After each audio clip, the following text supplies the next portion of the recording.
17 अगस्त 1909 को आज ही के दिन वीर स्वतंत्रता संग्राम सेनानी और क्रांतिकारी मदन लाल ढींगरा ने वीरगति पाई थी। उनको अंग्रेजों द्वारा फांसी दी गई थी। महज 24 साल की उम्र में फांसी के फंदे को चूमने वाले वीर मदन लाल ढींगरा ने जब अंग्रेजी हुकूमत के खिलाफ बगावत शुरू की तो उनके परिवार ने ही उनका बहिष्कार कर दिया था। वह संबंध तोड़ लिए थे। यहाँ तक कि फांसी के बाद उनका शव लेने से भी इनकार कर दिया था।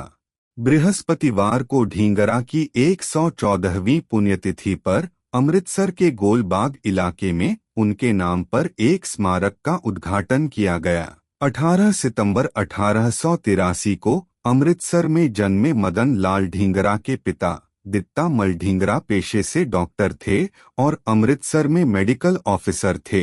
वह ब्रिटिश हुकूमत के वफादार माने जाते थे। साल 1904 में अमृतसर में स्कूली पढ़ाई खत्म करने के बाद मदन लाल ढींगरा को मास्टर्स की डिग्री हासिल करने के लिए लाहौर भेज दिया गया। यहीं वह स्वतंत्रता आंदोलन के संपर्क में आए और राष्ट्र प्रेम की पताका को बुलंदी से थामा। लाहौर में पढ़ाई के दौरान मदन लाल ढींगरा ने ब्रिटेन से मंगाए गए कपड़ों के खिलाफ बगावत कर दी। कॉलेज प्रबंधन ने उन पर माफी मांगने का दबाव डाला, लेकिन माफी मांगने से साफ इनकार कर दिया। इसके बाद उन्हें कॉलेज से निकाल दिया गया। कॉलेज से निकाले जाने के बाद मदन लाल ढींगरा वापस घर नहीं लौटे, बल्कि शिमला और मुंबई में छोटी मोटी नौकरी शुरू कर दी। साल 1906 में उनके परिवार ने उन्हें लंदन पढ़ने के लिए मना लिया। ढींगरा का दाखिला यूनिवर्सिटी ऑफ लंदन में मैकेनिकल इंजीनियरिंग में कराया गया।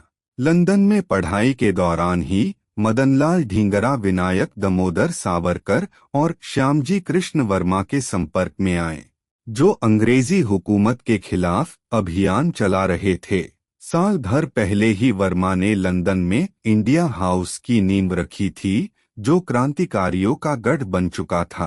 ढींगरा अक्सर इंडिया हाउस जाने लगे और वहां होने वाली मीटिंग में हिस्सा लेने लगे। कुछ वक्त बाद ही मदन लाल ढींगरा, सावरकर और उनके भाई द्वारा स्थापित अभिनव भारत मंडल के सदस्य बन गए। इसी दौरान ढींगरा के पिता को उनके बारे में पता लगा और अखबार में विज्ञापन देकर उनसे संबंध तोड़ लिए। 1 जुलाई 1909 को लंदन के इंपीरियल इंस्टीट्यूट में इंडियन नेशनल एसोसिएशन की तरफ से एट होम फंक्शन का आयोजन किया गया। इस फंक्शन में ब्रिटिश अफसर विलियम हट कर्जन वायली भी अपनी पत्नी के साथ शामिल हुआ। कर्जन उस वक्त ढींगरा और उनके साथियों के बारे में गुपचुप तरीके से सूचना इकट्ठा कर रहा था। जब कर्जन फंक्शन से जाने लगा तो ढींगरा ने उस पर 5 गोलियां चलाईं, जिसमें से 4 गोली सीधे निशाने पर लगी। 6वीं और 7वीं गोली पारसी डॉक्टर कारवाश ललकाका को लगी, जो कर्जन को बचाने की कोशिश कर रहे थे। दोनों मौके पर ही ढेर हो गए। ढींगरा को फौरन गिरफ्तार कर लिया गया।